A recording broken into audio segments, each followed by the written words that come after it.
एक सुंदर सी कन्या अनामिका कॉलेज में अपना ग्रेजुएशन पूरा करती है। तभी उसकी मुलाकात एक लड़के राहुल से होती है। राहुल भी बहुत स्मार्ट और माता पिता का आज्ञाकारी बेटा है। दोनों एक दूसरे को पसंद करने लगते हैं। दोनों का ग्रेजुएशन पूरा होता है। राहुल अपने शहर में जॉब करने लगता है और लड़की भी एक अच्छी जॉब कर रही है। दोनों निर्णय लिया कि अब माता पिता से शादी की बात करने का वक्त आ गया है। लेकिन परेशानी यह है कि दोनों की कास्ट अलग अलग है।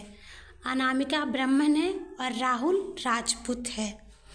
राहुल के समाज में दहेज बहुत ज़रूरी है, जो कि नगद में होता है। उसके अलावा कई तरह के गिफ्ट्स और गहने की भी मांग की जाती है। राहुल ने अनामिका को यह स्थिति स्पष्ट की और कहा, घर वाले को मनाओ, अगर तुम सभी मांगे पूरी करवाती हो तो मेरे माता पिता तुम्हें पलकों पर बैठाएंगे। अनामिका ने अपने माता पिता से यह बात कही। अनामिका के माता पिता को यह बात पसंद नहीं थी, पर अनामिका की जिद थी कि अगर मुझे दहेज दोगे तो मेरी इज्जत बढ़ेगी। अनामिका के माता पिता सक्षम भी थे, बिना मांगे भी अनामिका को बहुत कुछ दे सकते थे, पर उन्हें इस तरह दहेज की मांग करने वाले लोग पसंद नहीं आ रहे थे। लेकिन माता पिता अनामिका के खुशी के लिए सब कुछ कर रहे थे। उन्हें यह डर था कि कहीं उनकी बेटी ये न सोचे कि वे अपनी बेटी को कुछ नहीं देना चाहते। शादी में राहुल को कार, फ्लैट, फर्नीचर के साथ 50 लाख नगद दिए गए। साथ ही अनामिका को गहने भी दिए गए और सभी रिश्तेदारों को गिफ्ट्स और कपड़े भी दिए। शादी बहुत धूमधाम से संपन्न हुआ। अनामिका को मन ही मन यह गुमान था कि कास्ट अलग होने के बावजूद माता पिता ने उसकी शादी ससुराल के हिसाब से की।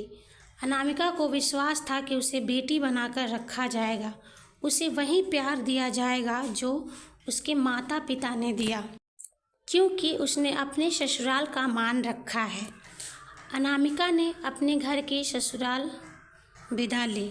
ब्राह्मण कन्या राजपूत घर की बहू बनी। ससुराल में बहुत ज़्यादा पर्दा प्रथा थी। बहू को मनचाहा खाने तक की स्वतंत्रता नहीं थी। कितनी भी भूख क्यों न हो, घर की बहू सबके खाने के बाद ही खाएगी। यहाँ तक कि उसे घर के पुरुषों के सामने बैठने तक की इजाज़त नहीं थी। अनामिका ने इस बात पर ऐतराज दिखाया, पर उसकी किसी ने ना सुनी। राहुल ने भी यह बोलकर मुंह फेर लिया कि यह तो परंपरा है। अनामिका को जो गुमान था वो धरा के धरा रह गया। उसे अपने माता पिता की बात याद आने लगी। जब उन्होंने समझाया था तो वह उनसे बहुत लड़ी थी। उनसे ससुराल में बात करने का फैसला किया। अनामिका ने अपने सास, ससुर और पति से बात की, लेकिन उन्होंने नहीं सुनी और उसे बहुत बेरहमी से पीटा गया। अनामिका ने कभी ऐसा व्यवहार नहीं देखा था। उसे जिस लाए हुए दहेज पर घमंड था वह चूर चूर हो गया था।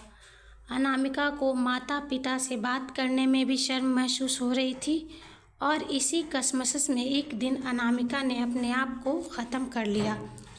माता पिता को जब यह बात पता चला तो उन्हें अपनी गलती का एहसास हुआ कि वक्त रहते समझा होता तो बेटी साथ होते।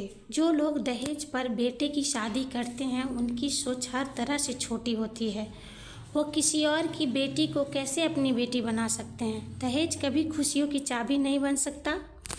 यह बात सभी को समझनी होगी। इस दहेज प्रथा की कहानी में आपने पढ़ा होगा कि माता पिता ही नहीं, लड़की की सोच भी दहेज को सपोर्ट कर रही थी। कई बार लड़कियों को दहेज का गुमान हो जाता है, पर जो लोग लोभी होते हैं वो कभी अच्छे नहीं हो सकते। यह बात सबको समझने की ज़रूरत है।